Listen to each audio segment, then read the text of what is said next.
ทเดทุกคนตอนนี้ค่ะกำลังจะไปท่าน้ำใสและตอนนี้กำลังมาเติมน้ำมันยินดีต้อนรับทุกคนเข้าสู่วังเวียงดินแดนที่สวยงามที่อ้อมฮอบไปด้วยภูพานพร้อมกับบรรยากาศลองแม่น้ำสองตอนนี้พวกเรากำลังเดินทางไปท่าน้ำใสเสิร์ฟใช้เวลาประมาณ30นาทีจากตัวเมือง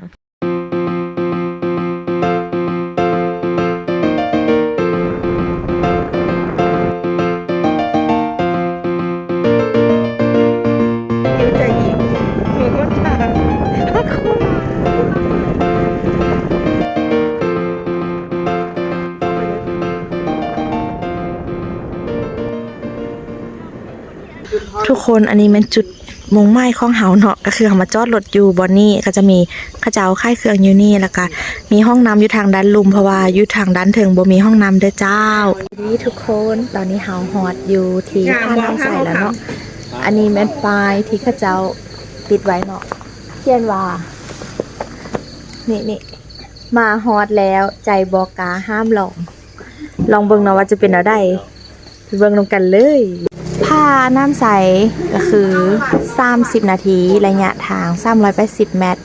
เปิด5 โมงเช้าถึง5 โมงครึ่งคำเตือนเนาะก็คือหากทานได้สุขภาพบ่แข็งแรงห้ามขึ้นเส้นเดือดความดันสูงโรคหัวใจวายคำเตือนถ้าทานได้สุขภาพบ่แข็งแรงห้ามขึ้นเส้นโรคความดันเลือดสูงหัวใจวายแล้วก็ห้ามทิมขี้เหงื่อให้ทุกคนรักษาสิ่งแวดล้อมช่วยกันถ้าผู้ใดเอายังขึ้นไปก็เอาลงมาพร้อมด้วยเจ้าอย่าเป่าวะฉันยังไม่ได้กินน้ำเลยเป้าอยู่ใส่พร้อมบ่อีกนิดเดียว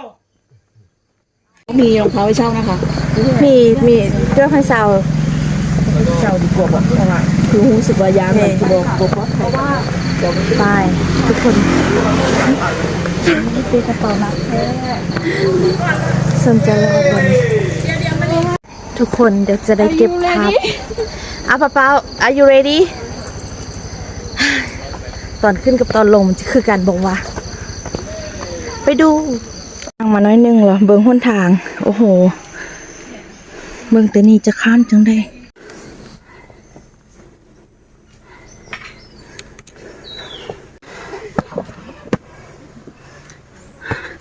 ทุกคนยางบทันฮอด100 เมตรซ้ำหอบมาหนทาง300 เมตรมาหนทางเด้อใช่ตัวนี้เหรอต้นไม้มาขึ้นมานาลีไหวบอกคันบ่ไหวเราบอกขึ้นใดใจเกินร้อยสู้เกินพันทางนี้ปีนผ้ามันดีต่อใจเลยแต่ทางนี้ต้องใจพร้อมเสียงหายใจแห้งอย่าว่ากันเด้อป๊อเบิ่งนี่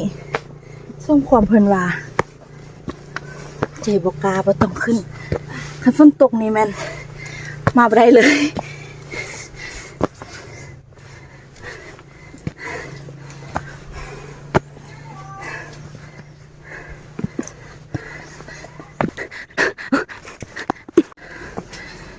หนทาง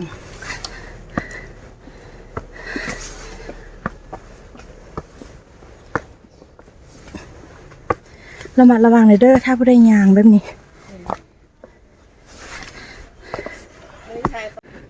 จะไหวบ่น้อถูกทานเอ้ยตอนนี้แม่เฮานั่งพักก่อนเนาะสภาพ สภาพแบบจะไหวบ่พักอยู่นี่สบายดีทุกคนเปียกหมดแล้วฮอด350 เมตรแล้วเด้อเดี๋ยวเขาจะไปต่อนะจ๊ะเบิ่งหนทางขึ้นให้ข้าเจ้าขึ้นไปก่อนเพราะว่า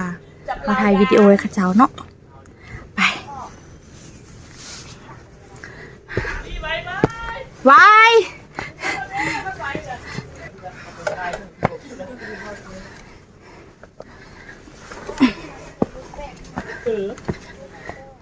มาซุ่มตัวเบอร์เดอร์คูตัวนั้นจับลาวจับมาวนะไม่ต้องจับลาวนะถ้าได้อย่างนั้นพวกคุณรู้ว่า เป็นเดือน เดี๋ยวจองเอาเนาะเจ้านำหลังมาฮอดโค้งเอาเลยด้วย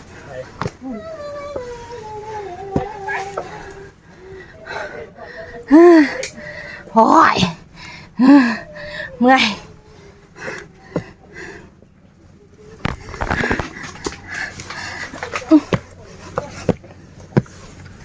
ฮอดตอนเซี่ยวแล้วทุกคน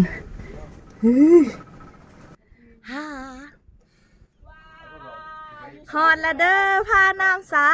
ยฮอดละเด้อทุกคนโอ้ยเรื่องฮอดละเด้อพาน้ำสายยูฮูทริปนี้ของปีทริปนี้ของปีเลย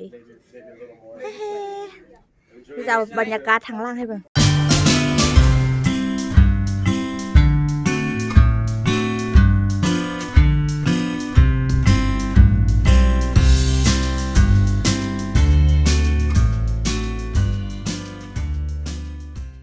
ทุกคนตอนนี้เรานั่งพักอยู่เนาะอากาศร้อนแล้วก็เบิ่งทาไทยหูของแต่ละคนค่อยบ่ไหวค่อยยานความสูงบ่กล้าเลี้ยวเบิ่งดื้อๆได้มาแล้วเด้อฮอดแล้วก็บ่ฮู้ว่าสิมีโอกาสมาอีกมื้อได้เนาะกลับมาแล้วเด้อวิกอดียูฮูฮอดแล้วตอนพวกเฮากลับพวกเฮามาทางลัดนี้เด้อซึ่งพวกเฮาก็ได้ผ่านขั้วใหม่นี้เนาะวันที่พวกเฮาเซารถเขาเจ้าแนะนำว่าบ่ควรมาทางนี้เพราะว่าขั้วหันยังบ่ดีปานใดให้ทุกคนเบิ่งตามสภาพเลยเด้อขอบใจทุกคนที่เข้ามาเบิ่งคลิปและอย่าลืมกดติดตามช่องมะลิมีโซแชนแนลพบกันคลิปหน้าบ๊ายบาย